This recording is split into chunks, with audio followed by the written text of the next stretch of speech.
Assalomu alaykum hurmatli do'stlar. Bugungi suhbatdoshimiz Elmurod Taqnazarov. Assalomu alaykum akajon. Rahmat. Xo'p, aka qatdan ideya kelgan sizga Erik Haydar, qatdan ideya kelgan Elton Ferganskiy. Keyin bo'ladi. Keyin qiynalib qolasiz. Kelishdiga 3 ta klubni ushbu musobaqada to'xtatib bo'lmayapti. Erik Haydar o'zi yoshligimizda shunaqa xarakterda yurardi. O'zimda narigisi ham o'zim. U Farg'onaga ko'chgan Erik Haydar 99-yilgacha holatim. Keyin Farg'onaga ko'chib kelganimizdan buyog'i Elton Ferganskiy. Qarang aka, necha yosh ish boshlagansiz va necha yil o'qigansiz? Birinchi boshlagan ishingiz qanaqa bo'lgan? Ko'chib chiqarganman birinchi o'qishdan tashqari. Magistratura o'qiganman 2 yil, 4 yil bakalavr, 3 yil kollej, tag'in maktab. 9 yil o'zi maktabdan tashqari 9 yil o'qigan ekansiz, demak. Faqat 9 yil topishga harakat qilgan ishlari o'tish qilish, quruvchilikdan boshlab, to'ylarda salon betachilik, boshlovchilik, shogirdlik yurtsin, zavodga kirganman. To'ylarda qo'shaman aytganman. San'atkorlar oiladamisiz? Yo'q, san'atkorlar oilada emasisiz. Bizda san'atkor yotimizda yo'q, bo'ynimizda bo'lmasin. Yetishtiradi. Xo'p, pul baxt olib keladimi? Elmurod aka shuni ayting ommaga. Hammaga savol beryapti. Kimdir baxt olib keladi, kimdir baxt olib kelmaydi deydi. Siz nima deysiz? Aka qatdan ideya kelgan sizga Erik Haydar, qatdan ideya kelgan Elton Ferganskiy. Savolim sizga ham beraman aka. Sevgi, boylik, san'at uchalasidan bittasini tanlash imkoni bo'lganda qaysini tanlagan bo'lardingiz? Boylik? Boylik. Boyligingiz bo'lsa, studiyani sotib olasiz-da, yozmanga qo'shib deysiz, san'atkor bo'lib ketasiz. Sevgimi?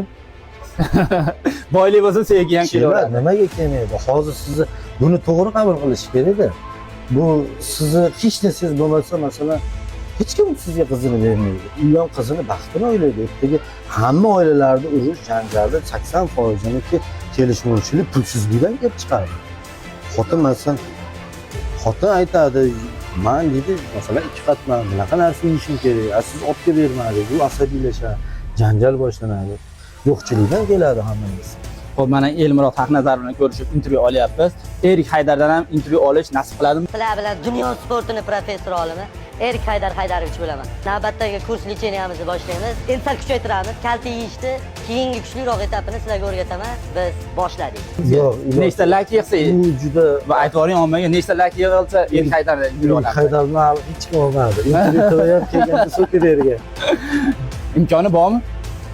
Keyinroqda, keyinroq. Kimga bermaydi? Erik Haydar.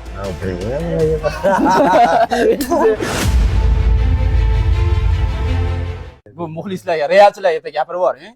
Dunyoda eng mashhur odamlar bilan ko'rishib, gaplashib o'tirish imkoni bo'lganda, tiriklar bilan, ulardan kim bilan gaplashib o'tiring?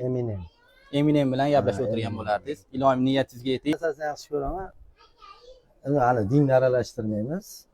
Musulmon emas, to'g'ri, lekin kliplarida hech qachon narkotani targ'ib qilmagan, yarim yalang'och qizlarni olib chiqmagan, oilasini sevishi, qiziga bo'lgan hurmati, hatto qizi uchun Oskarni olgani ham bormagan. Prosta men qizimga qarayman deganda, shunaqa bir ajoyib ota-da u. Endi uni bilgan shaxsiy hayotni qiziqib ko'rsangiz. Xo'p, demak siz Eminemning muxlisisiz. Bu muxlislarga, realchilarga gapirib yuboring. Endi keyingi klassgacha sabr qilinglar. Sabr qilinglar. Biror kun yutib qoladi realam. Aka, biz davrimiz keldi. Davrimiz keldi. O'shuning uchun kayfiyat zo'r. O'shuning uchun mana Elmurod Taqnazarov ushlab intervyu olyapman. Barsa yutgani uchun. Agar Barsa yutkizib bergan bo'lganda umuman gaplashmaysiz men bilan, a? Yo'q, gaplashaverarmiz. Barsa o'zi yutkizdi, gaplashgan. Aka, ketgan vaqtga rozi bo'ling. Xo'p, siz ham rahmat sizga. Ehtiyot qiling, charchamang. Sog' bo'ling. Sog' bo'ling.